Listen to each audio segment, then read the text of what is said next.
Hello, good morning. Good morning sa lahat ng mga subscribers natin. Kumusta kayong lahat dyan? So ngayon guys, nandito ako sa practicum. Nag-start ako nakaraang September 5. So requirements namin, 240 hours for 1 month and 3 weeks. So ang ginawa ko guys, nag full time ako mag practicum. So Monday hanggang Sunday para matapos ka agad. So dito ngayon guys, time check tayo. 7:20 ng umaga. So mag video muna tayo. So sorry guys kung hindi ako nakapag vlog kaagad kasi priority ko yung pag-aaral ko. Priority ko yung sa school ko, kaya tigil muna ako doon sa pagpupost sa YouTube. So ngayon nandito tayo. So binigyan ako ng assignment guys. Alone ako ngayon, pupunta ako doon sa mga residente, sa mga clients or patient, yan ang tawag namin doon eh. Tapos mag-assist ako. Nakaraan tinuruan nila ako magbigay ng properly na gamot sa right person. So marami akong natutunan guys. Sobrang excited ako sa practicum ko. Sobrang happy ako.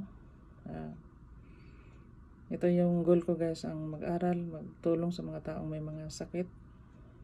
So nandito ako sa opisina guys. Mamaya yung mga nurse, mga LPN darating yun. I-alon muna ako ngayon. So mag-start ako ng 7:30. So meron akong marami din akong pasyente na pupuntahan ngayon dahil short yung tao namin. So na-train na ako ng almost 8 days. So mag-isa ako ngayon doon sa floor.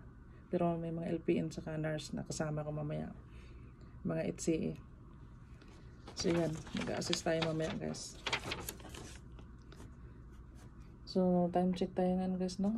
Titingnan ko muna yung cellphone ko. 7:20 to ng umaga. So 8 minutes pa. Pupunta tayo doon sa mga pasyente. Bibisitahin natin, bigyan natin yung nakalagay naman dito, bibigyan ng gamot, ng eye drops. Tapos yung very madali lang guys, no? Sa mga nag-aaral ng HCA, nag-aaral ng community support workers. Pagdating sa practicum, huwag kayong matakot.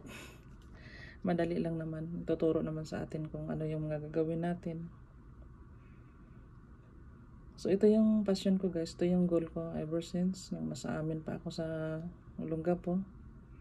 Yun yung gusto ko, ang magtrabaho sa ospital talaga. Kaya yun sa Pinas, nag-aral din ako ng medical transcription. Dito kumukuha ako ng community support workers. Kaya ito ngayon guys, practicum na ako. Tapos na rin yung theory ko. Kaya salamat doon sa mga anak ko, kay Aldrin Alproilan Andro, saka sa mister ko na si Alberto Faustino, sumusuporta sa akin sa pag-aaral. Maraming thank you sa lahat ng mga teachers, sa lahat ng mga nurse, sa lahat ng mga shoutout natin si Ma'am Leni Aberia, si Ma'am Giselle, lahat ng mga classmate ko dyan. Shoutout ko rin si Kuya Roger. So mamaya guys, ipopost natin to sa YouTube yung video ko na to. Shoutout ko rin ang lahat ng mga LPN dito, nurse, sila Ma'am Yulan, sila Aileen. Shoutout natin. So guys, no, ang video ko maigsi lang. Maraming thank you sa mga nagtsatsagang manood. Maraming salamat sa inyo at patuloy lang tayo guys, huwag lang tayo mag-give up. Minsan napipilyor tayo, pero yun yung daan natin para magkaroon tayo ng lakas ng loob, para bumangon. Ako maraming beses ako napilyor guys, pero patuloy lang din ako. So yun lang guys, no. So 7:24, so 5 minutes pa mag-start na ako.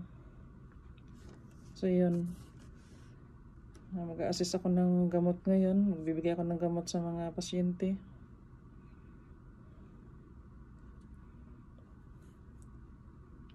Tapos make sure ko na yung nakalagay dito mapupuntahan ko. kasi nag-aantayan sila guys eh. Short din kami ng tao ngayon. So yun lang guys, thank you so much at God bless us all sa lahat ng mga subscribers natin. Maraming thank you sa inyo. Bye for now.